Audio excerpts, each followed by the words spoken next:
Hi, this is something a little different. Yeah, I'm working on the Crash Bandicoot 2 review right now, but I'm over at my friend's place. There's Chris. Callie's over there. Callie's over there with the baby.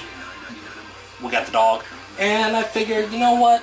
While I'm here, I might as well bring some YuGiOh cards and we'll tell you all about our experiences with YuGiOh and maybe show the duel at the same time. And while that's going on, I'll be talking about how to actually play the game, giving you guys a quick tutorial.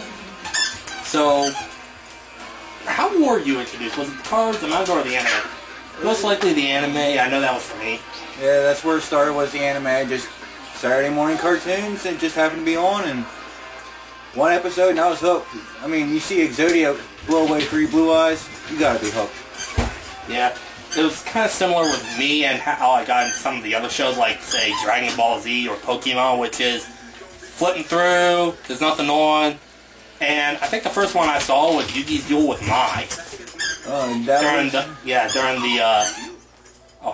During the semi-finals of Duelist Kingdom on Kids WB, and then I'm like, no, is this that Yu-Gi-Oh thing I've been hearing about? And then I was like, hey, I want some cards for Christmas, and then I got the cards, and then I'm like, now how do you play? Let me tell you right now, do not watch the first season of the anime. You will not learn.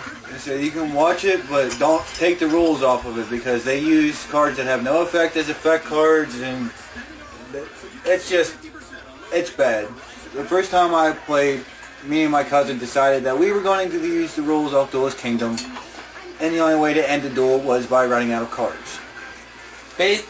Well, the reason is, at that point in the manga, which actually what we got was the second anime, because Duel Monsters, I'm not sure if you know, was never supposed to go on as long as it has. It was just supposed to be, like, in the manga, one of the various games that they played. But since they didn't have the rules set in stone, they just... You know, let's just insert the song USS Make Shit Up, because that's what it was. We just made it all up as we went. Yep, if it sounded good, they went with it. They didn't establish actual rules until Battle City. And by then, they were using the actual tournament rules for the actual card game. Yeah, I've been in it. I've seen it from the first day the episode debuted, and I've watched it since. I've missed some episodes in certain seasons, but I've done a pretty good job keeping up with it. I haven't been keeping up with it since the end of Battle City. I mean, I've watched maybe one episode of YuGiOh GX. I watched the massive crossover movie Bonds Beyond Time, which brought together the original GX and 5Ds.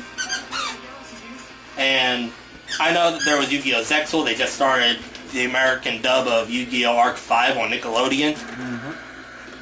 I haven't seen that one, but since you've only seen the first 2 seasons... The first 3, actually. I've got it on DVD, yeah.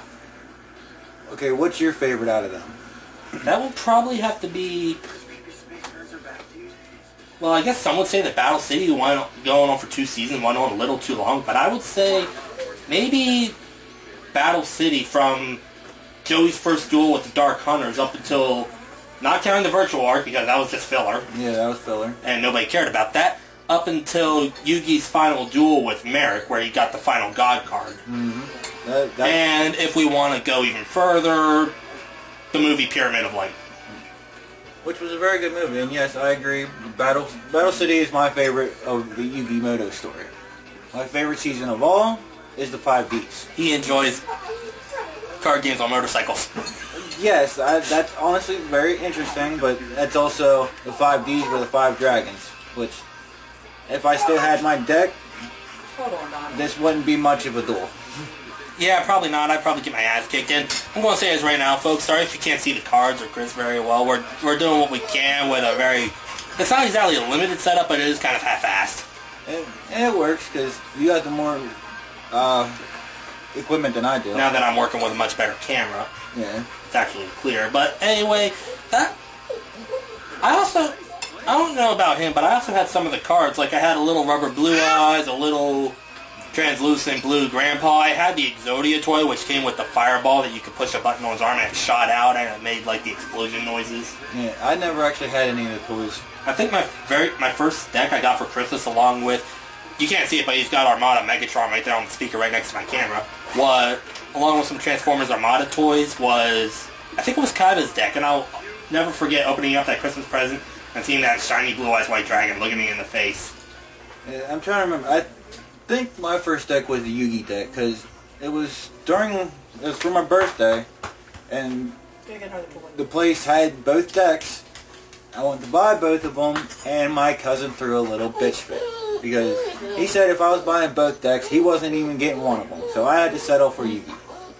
Yeah, I think at the beginning there were 3 decks at first. There was Yugi, Joey, and Kaiba. And then I think they put out Pegasus and Mai.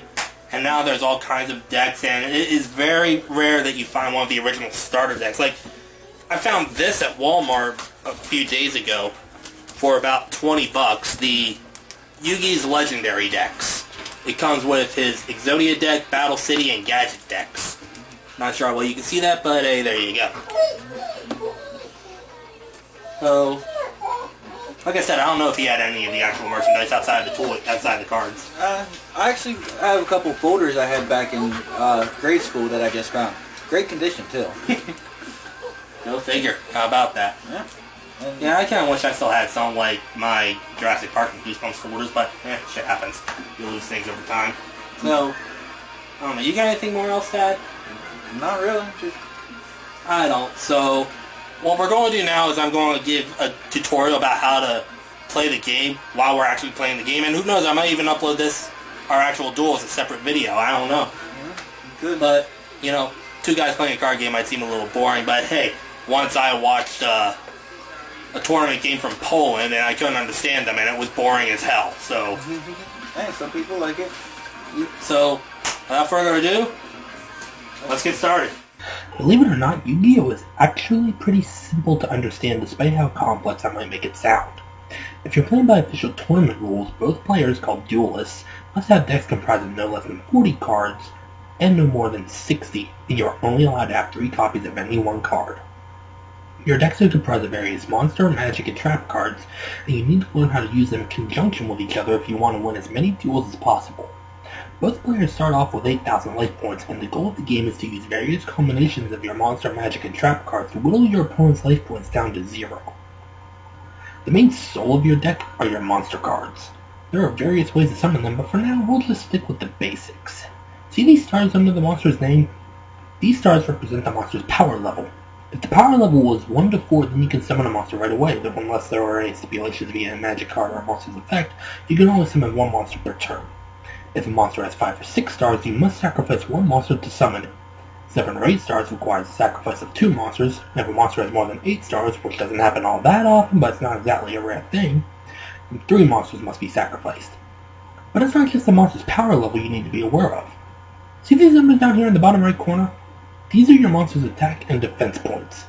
This determines whether or not your monster will win a fight or be sent to the discard pile, in this game known as the graveyard. We'll get to the field structure in a bit. Depending on the circumstances, be it you're attacking a monster with a lower attack power or you attack a monster with a higher defense power, you subtract the difference from your life points. The other ways to summon a monster include various fusion summons. Normally you need 2 or more compatible monsters in the magic card polymerization, so long as you have the fusion monster in your fusion deck, or you can do the synchro summon by using 1 monster and a compatible tutor monster. Some monsters can only be special summoned by use of a monster or magic effect. Now to the field itself. Your deck goes in the lower right corner while your fusion deck goes in the lower left corner. Directly above the main deck zone is the graveyard where discarded cards and destroyed monsters are sent. Between the graveyard and the field magic card zone, those are cards that change the field to suit a particular type of monster, are the 5 monster card zones, and beneath those are the 5 magic and trap card zones. As I said earlier, it's simple to understand, though explaining it might make it sound a little more complex than it should. Still, it's much easier to understand than the Pokemon card game, which to this day I still have no clue how to play, and I don't think I've ever heard of anyone bothering to learn how to play that Digimon card game they used to have. But anyway, that's it for YuGiOh. I'm going to get back to work on the Crash Bandicoot 2 review, so if you feel like it, stay tuned and watch me and Chris badmouth each other in a duel.